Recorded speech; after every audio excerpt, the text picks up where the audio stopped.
On this episode of the podcast, I have with me Prashanth Sarpamale. He is the CEO of Althea.ai. We're going to be talking about a couple of things. We're going to be talking about analytics, his healthcare analytics in detail, obviously, but also the transition from having a role in the technology side. He was a chief data analytics officer, and now he's the CEO. And a lot of people want to know how that journey goes. So he has some great insight he'll share with us. Prashanth, thanks for being on the show. Yeah, absolutely. Thanks for inviting me, Amir. Really excited to be here and share my thoughts with your audience. Awesome. Yeah, thank you. So before we start, you're the CEO of Althea.ai. Just if you could tell everyone what Althea.ai does, just at a high level. Absolutely. So Althea really focuses on integrating health equity with patient engagement and closing care gaps. That's what the company does. So obviously, we have focused deeply in healthcare analytics. And what we really do is try and identify in a very analytic fashion by deploying AI methodology, what are the gaps from a social determinants of health perspective at an individual patient level. And therefore, what is the impact of those gaps on patient health and how we can leverage data and analytics to actually bring that insight into treatment plans and close it. So that's really what we are working on. It's a very hot sector as of the moment, both from a CMS or from a government perspective, as well as a lot of the industry is really looking to find out what can we sort of leverage beyond pure clinical and medical factors to understand what behavioral, what social factors really drive clinical outcomes. So that's a fascinating field for us to be in, and how to sort of drive data and analytics to drive health outcomes is something I've always been interested in. Awesome. Yeah, it's a hot space. Over the last couple of years, we've seen a lot of analytics being applied in healthcare. And I guess for everyone to understand, so obviously when we think about analytics, there might be some assumptions made of what it is, what it isn't. When it comes to healthcare analytics and the way you're describing, let's say what Althea does, a lot of companies that are trying to apply some machine learning on top of some type of healthcare data, payer insurance data. What are those companies trying to do? How are they trying to help the patient? Because it sounds great, like in terms of, we're going to help the patient, but what are the dots that we're trying to connect so that the healthcare does and the patient care improves? Yeah, so all of healthcare is sort of focused on three things. The first one is to improve clinical outcomes. The second is to improve the quality of care. And the third is to improve the cost at which you deliver the care. And obviously, while doing all of this, core component is how to improve the experience of receiving that care from a patient perspective. So this is what all of healthcare is trying to solve. And all the data, the insights, the analytics sort of goes towards supporting these aims, right? Now, from a healthcare perspective, one of the primary challenges is a lot of this data, which is associated with an individual patient, might be dispersed across the system. How you get that data together and drive a unified view of insights into that data is a consistent challenge that has plagued the healthcare sector, right? So as an individual patient, as a person receiving care, how can you ensure that your care team has all the data that they require to make the effective decisions to improve your health outcomes is something that deeply concerns every person out there. So, that's what healthcare analytics is really, really trying to solve. That's the tip of the spear. And I guess as you're kind of looking at, it's evolved, it's getting progressively more technical. It's getting, we're seeing a lot of AI and ML come into play, and you're starting to see some of those technologies sit underneath data, chief data analytics officer. Are you seeing that role transform from the traditional, well, we do a lot of reporting, we answer questions, so now we're forward thinking. We need to start, looking at the universe of data compared to individuals and start to drive some of those, things that potentially AI and machine learning can anticipate. Absolutely. And, the role of data in enterprise has transformed to becoming much more of a revenue as well as bottom line enabling function. And especially in healthcare, if you look at it, first of all, you're trying to identify the people for whom you should be assuming risk, right? As a payer, as an insurance company. That's an analytical function. The better you can get at understanding the underlying risk for a particular cohort of patients, then the better you can sort of target all the capabilities you have at hand. The second is, as I said, how do you get all the data together, spread for these patients from across the system, from hospitals, from insurance companies, from laboratories, from pharma companies? How do you really get it together and drive insight into that? That is a data question, which drives the cost of care, which is very pertinent to a CEO, right? The third is, how do you deliver that care? And for the company, for the facility or the hospital or the doctor who's sort of delivering that care, how do you enable that person with the right tools in terms of pre-authorization, in terms of the clinical history, in terms of precision medicine, in terms of the in-depth insights on conditions, or even from a preventive care perspective? How do you sort of understand the condition progression and sort of manage that condition progression? So all these factors are directly related to medical cost, which drives healthcare, right? So at the end of the day, the role of the data and analytics function, in my mind, is sort of the lubricant for the entire business, and it is increasingly becoming the business itself. So that is hopefully, some understanding into how the role of the data and analytics function sort of growing in importance to the business side of things from an enterprise perspective. I guess, as you kind of described it, obviously it seems, a lot of places data in is easy, data out is expensive. It seems within healthcare, while data in is easy potentially, there's a couple of steps of that transformation component that start to get really expensive, so that you can actually produce and have analytics and machine learning sit on top of this data. If that's a big core concern, and I guess hospitals and traditionally are not at the forefront of technology, they're not going to be bleeding edge. Is that something that has to change? Do they start, does the healthcare analytics space, if they want to support the community, do the actual businesses need to start shifting how they view, adopt, embrace these changes, technology? Because obviously there are ways of starting to help us maybe understand how these data pieces are related, but then systems have to talk to each other, which hasn't happened. Interoperability is a core concern for the healthcare sector from a long time. That's one. So that's the technology related side of things. So there's a lot of data in, as you mentioned, but that data might reside in different formats with different enterprises. That data has to be exchanged, brought together, and then insights have to be generated very quickly in real time, which is not easy if you're sitting on a mountain and massive amounts of data. So that's the technology part of it in terms of how do I sort of aggregate, mine, and derive insight from data. The second is, what do you do with, increasingly, you want to go beyond just the core structured data components that you have been dealing with for a long time.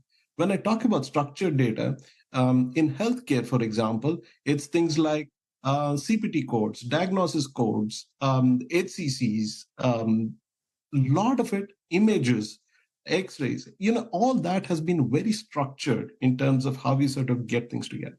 Increasingly, we are sort of reaching the limits of how we can sort of use medical technology to drive clinical outcomes. And increasingly, people are saying, hey, there are social factors, there are behavioral factors which are impacting treatment. right? For example, think about a diabetes patient, right? And he or she has a medication. Now, if that person and that medication needs to be kept in a refrigerator, now, if that person doesn't even have a refrigerator at home to store that medicine, obviously his treatment is going to get affected, right? These are factors which drive outcomes, income, transportation, where you live, what job you hold, your housing, your food, etc. Sometimes food takes priority over treatment, right? So all these factors are increasingly important levers in order to sort of drive outcomes. So these are non-traditional sources of data. So how do you aggregate these non-traditional sources of data, which oftentimes may not be very structured, but how do you get that together and drive that integration with clinical data in order to drive better outcomes? That is increasingly a factor that all of us are trying to solve. And that sort of goes back to the health equity aspects that I was talking about earlier. Yeah, and I guess it's as you're mentioning that, I was just starting to think how there's mountains of data. Each hospital system, sometimes you go to a doctor, it belongs to some healthcare, somebody else owns that data, and all of a sudden your information, like you mentioned, is across all these different systems. I guess as you kind of in the space, as each of the systems are modeling and then trying to do the preventative care, they're trying to anticipate and improve your health. It really would seem very obvious that actually shared data would actually benefit each of those companies. I mean, obviously, it's not going to happen. It just I'm just curious because it seems to me the obvious answer sometimes is you see in the cybersecurity space, a lot of CISOs will talk to each other because they all have a similar issue to deal with, and no one really has a competitive advantage. In the case of healthcare, all these different systems have all these different pieces of data. It seems like as though if they actually shared with each other through community effort, it actually would improve their costs and also help each of the patients in the middle. Yeah, absolutely. And, sometimes I guess it's the industry itself which gets in its own way. Um, there have been very noble and very honest efforts made, and increasingly we're walking that path. I mean, HIEs or healthcare information exchanges actually sort of collate a lot of this information and sort of disseminate it across the board. Now there are companies which sort of actually sit on top of that data and help you understand that data, right? Etc. But a key component of this is that a lot of it is retrospective, right? In terms of, hey, this has happened, right? And then, oh, somebody has got admitted to a hospital and your member is here now. And then you got to take care of that person. The key question is, how can you sort of use this data by putting it together and use it to sort of prevent something from happening? So that is the big challenge for healthcare. And how do you sort of use all the levers at your disposal, that is just medical data, but also some of the other factors that I mentioned, social, behavioral, etc., to actually, drive that preventive sort of effort? Um, to my mind, that's sort of the challenge. We are increasingly trying to drive interoperability. A lot of improvements have been made from a technology perspective. FHIR, is now in place. The government is increasingly moving to encouraging, incentivizing interoperability. A lot of applications are also driving availability and API driven connectivity so that they are able to sort of connect across the board, etc. But it still feels as if we've got so much more to go. We're solving yesterday's problem, and today, there's much more on the horizon, and we have to speed up our efforts to get there. I guess if you're CEO of a company that provides this service, if you're looking at the industry and you're looking at and hearing AI, and data is at the core of that, how do you think that these healthcare systems will start embracing at a faster rate that interoperability? Because if you don't line up the data, the AI really can't help you to be that preventative, to be forward thinking, to be able to detect things that a set of eyes can't potentially read or see, or connect these social issues that are potentially too hard to connect. Is that happening? Will that happen faster? What's the state of that? Because it seems that could be crucial. Yeah, I think it sort of happens in phases. You start off with individual use cases. I think it'll all start with productivity related applications in terms of how can you do things faster, quicker, cheaper. Like, for example, say in clinical trials, you'll use data now to sort of effectively identify populations to sort of drive better clinical trials. You'll use data to do better drug development, and AI can help in that by sort of effectively simulating a lot of outcomes, and therefore you can sort of shorten time to think of a faster fail scenario. So that's the way I think a lot of productivity related applications will sort of come into play. And then we'll probably start sort of driving more interconnected efforts and move towards a lot of actual precision medicine, drug delivery, treatment, etc., at the provider's office. That's when we'll see the rubber hitting the road in a very visible fashion. Yeah, and that's typically how these things sort of play out. We'll start off with the isolated successes, and then it sort of grows and grows until we see industry-wide impact. I think one factor, one very interesting data point which came out recently was that, in this country, we've always been worried about Medicare spending dramatically rising over the years. And a very interesting thing happened. And, there was an article in the New York Times recently wherein Medicare spending, overall spending in Medicare has actually stabilized unexpectedly over the past 3 years. Nobody saw that coming. Nobody has been able to explain it. But to a lot of industry insiders, it feels like, hey, we've been putting our shoulder to the wheel from the last, many years now, in terms of using data, in terms of using insights, better technology, interoperability, to squeeze dollars out of the system and improve the patient experience. Looks like a lot of those are now coming into fruition. So, to my mind, you've got to sort of push at it and keep at it for quite some time until you're sort of able to sort of see efforts. We'll see some green shoots. We are already seeing some green shoots, and I think this will get better and better over time. I think everyone would like to see care improve and costs go down. I think it's a win for That's the everyone. holy grail. There we go. I wanted to ask you, you obviously have moved from a chief data analytics officer role to the CEO of Althea.ai. I guess that's an interesting journey, right? I think a lot of people in technology want to make that shift. And I mentioned to you, I think that'd be of interest to kind of touch on.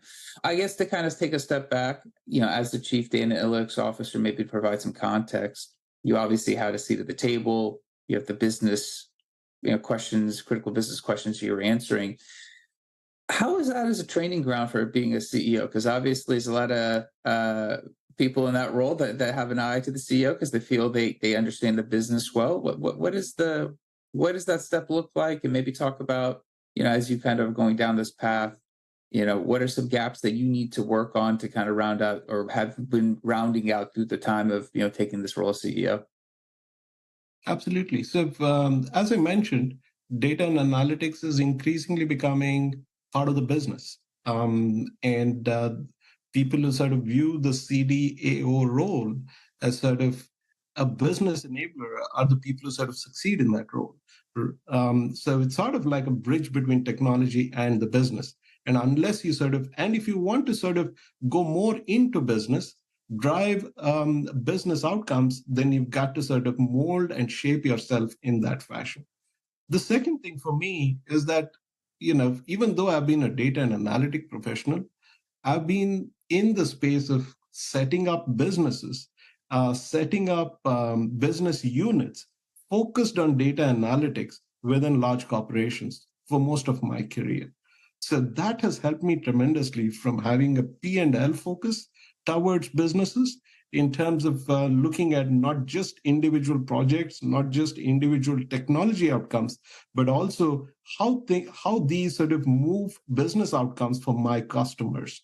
So having that customer orientation, having that P&L orientation in terms of budget management, cost management, etc., being able to sort of set targets for your business, being able to sort of define new products, see how customer behavior is changing, and therefore how your business sort of should mold itself to customer requirements. That has always been a central thesis of my career as I sort of grew up. So that sort of was the impetus for me to sort of develop as not just a data and analytics professional, but also transition into the business side of things, but always sticking to healthcare technology, healthcare data and analytics. So I look at this as much more of deepening my interest in the sector, but at the same time, being able to drive better outcomes for all stakeholders at the table. These could be shareholders, these could be employees, these could be customers. So that's the way I look at it. Absolutely. And I guess as your career has been moving away from, technology and over time, and now actually, it's even one layer now removed from the technology. Somebody else will be responsible for that. How do you see yourself evolving and not having that more of that pure data analytics focus, even though it's been P&L, but obviously when you're responsible for that world, it's slightly different. Are you going to miss it? Is it something that you're going to keep your eye on as a CEO? Yeah, absolutely. You can never remove yourself from a ground level view of how your product and your service is being utilized by your stakeholders. So that is a death knell for a CEO or anybody who's sort of running a business. And that's been my approach in terms of know what you're selling, know what is coming up from a stakeholder, from a customer perspective. So that's been a central thesis. I don't think that's going to change. It is a healthcare analytics business, so it makes it much, much easier. So that's where I'll be focused. I like it. I like it. Yeah, I think it's interesting because I think a lot of people who our CIO, CDAO, they look at the other side. Sometimes you see finance people move into, CEO roles, you see, operations people. And I think it's a growing trend, especially being an analytics company, to have that technology background and take that leadership position. If you were, providing some just feedback to somebody who's listening, going, hey, I'd like to maybe take that opportunity, move into into that role and manage a larger scope of stakeholders. Are there things that while somebody's at a job, they should start to look or build upon those skills to kind of help that transition?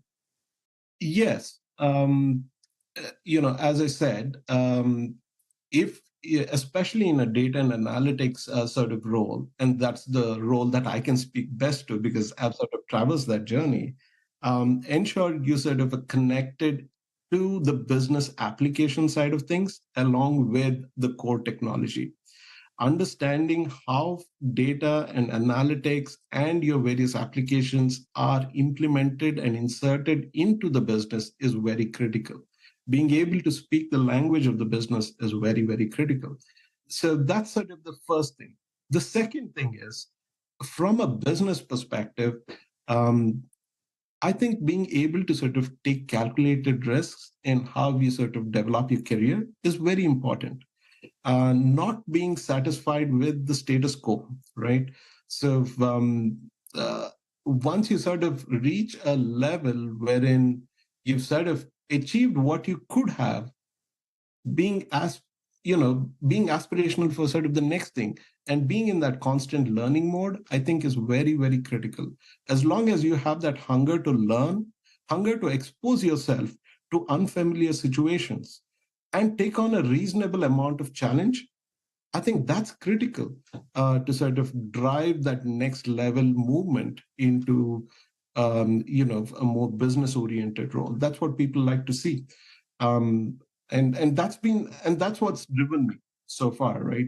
and growing teams. I think 25 years back when I started off, analytics was not even a thing.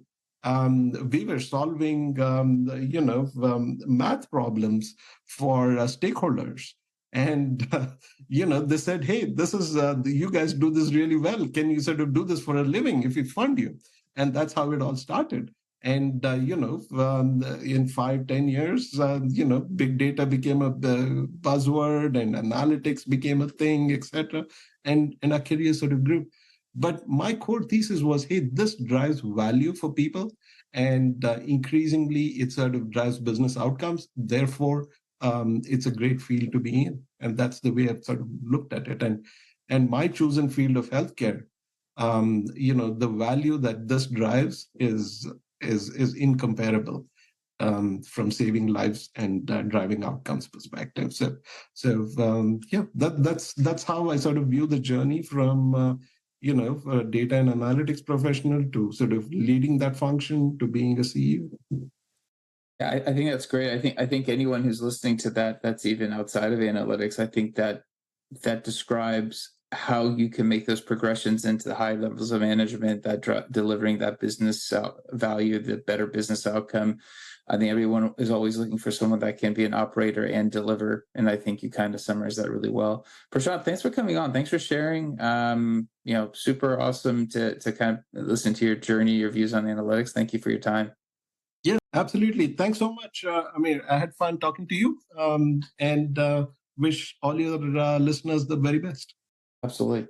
That's it for the episode. We'll be back again, different guest, different topic. Until then, a couple things. One, if you like the episode, share it with somebody else that also might enjoy it. That's how the podcast has grown. So I appreciate everyone who does that every week. And also, like, subscribe, comment, drop me a line. Let me know what I can do to improve. If there's topics you want to listen to, let me know. I'd like to see if I can round out more topics for people. Until next time, thank you and goodbye.